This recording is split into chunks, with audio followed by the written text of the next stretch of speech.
Esty here. Just thought we might go out and chase a few squid today. There's nothing better than a feed of fresh squid, and so much catch and release fishing that we do. It's nice to take something home and certainly keep the wife and the kids happy, a fresh feed of calamari. Berkley have brought out some new squid jigs. These are called eggy squid jigs. And the great thing about these is they've got a power bait wrap that wraps around them, and they've got a really strong prawn scent. And at times when the water's really clear, you can work those squid jigs and the squid will come up and fade off, and that extra scent, I'm sure, is going to make the difference between a squid coming up behind and one that's really going to grab hold.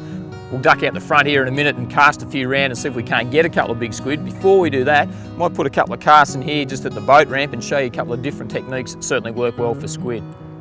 There's a couple of different techniques that work really well for squid, and you can be quite gentle with your retrieve with some little hops.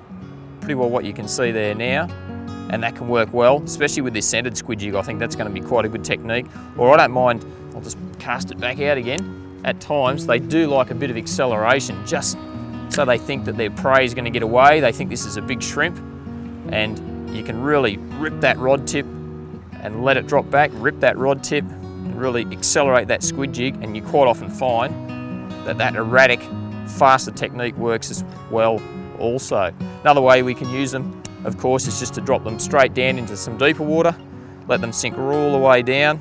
Different weights in this range have got different sink rates. Some sink faster than others. The heavier the weight, obviously, the quicker they sink. And just drop them to the bottom and just twitch them up and down. And always keep an eye on that retrieve in case you get a couple of squid follow up that aren't that keen on biting. Simple as that.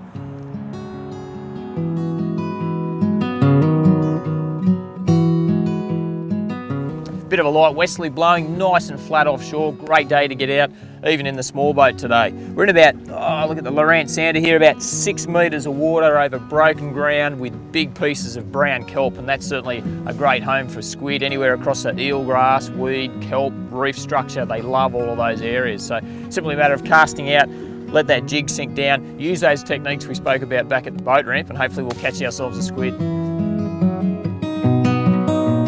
There's one other technique that we didn't talk about, which is the lazy man squid jigging. And what I've done is I've cast a little jig out the back on another rod, and one's grabbed it out the back there. So while I'm working one jig one side, I've got him on out the back here. So that's an easy way to catch yourself a squid. I've got a nice squid, I can see him there now.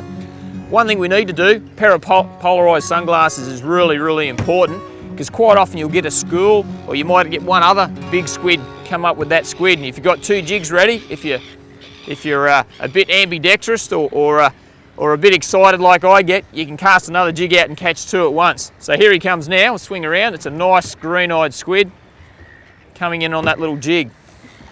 So I guess what that does accentuate is the fact that really there hasn't been a lot of action. It's just that bit of a westerly has been bobbing that jig along close to the surface actually, and that scent has made the difference. And that squid's come up. He's thought that looks all right, he smelled it, and he's climbed straight on it, and there we go. Important, if you've never been inked by a squid, I think you need that initiation. Sneak him up, pop that net underneath him like that, and then keep the net, keep that net in the water, or you're going to end up with a face full of ink. So there we go. We'll have a look at these critters. They are an amazing creature. The colour changes they get is just incredible. This is a green-eyed, what we call a green-eyed squid. So we'll just get him out of the net. And there he is. Look at that, they are an incredible creature. Colours in there, and very nice to eat as well. There's that little eggy squid in there. So that's popped out, so he's grabbed hold of that with his tentacles, sucked it in there, and those razor sharp hooks at the back have done it. That squid scent certainly worked well.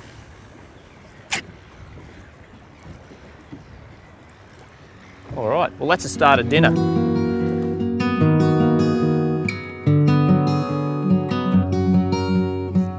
Got him, there he is. So one thing certainly with fishing with PE line where there's no stretch, really soft drags, quite the opposite of a lot of fishing that we do.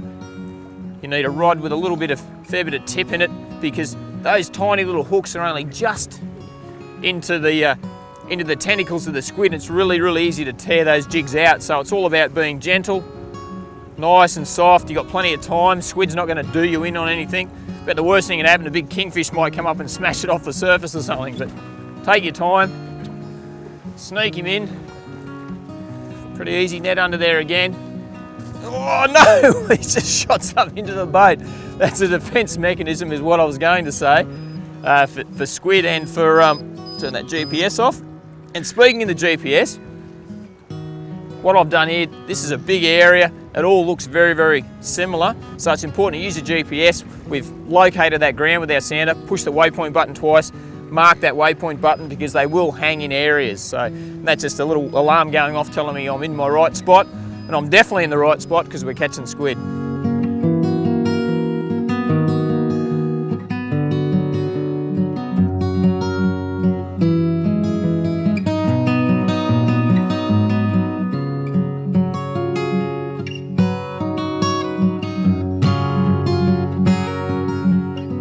You don't have to go out and spend $1 million on tackle just for squid fishing, whatever you've got. This is a 2 to 4 kilo protactic brim stick that I've got with a little fluger spin reel on it. And this one's a 2 to 5 kilo rod that I use for my flathead jigging. So it's a little bit heavier weight. Pretty easy stuff. Bit of 6 pound braid. This is a microfuse, some 8 pound Vanish fluorocarbon leader. That's the same on both. Squid are an eyesight hunter, got those big eyes, clear water. It does pay to use a light fluorocarbon leader. I use 8. If you get snagged, you can still probably pull that jig back out of the kelp. They don't snag much, these jigs, because of that front weight. They tend to ride upwards, so the snagging's not a big problem.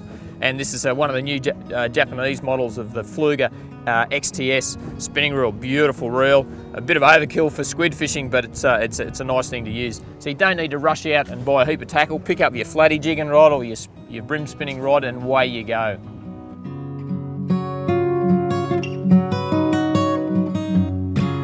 Okay, we're back at the ramp. One thing we do need to do is clean our squid. Let's have a quick look at the simplest and easiest way to get them ready to eat. Well, we've done the job. We've tried these new scented squid jigs out and they've worked really, really well. Time to clean them. Pretty simple stuff to clean them. Okay, I think the camera can see me there now.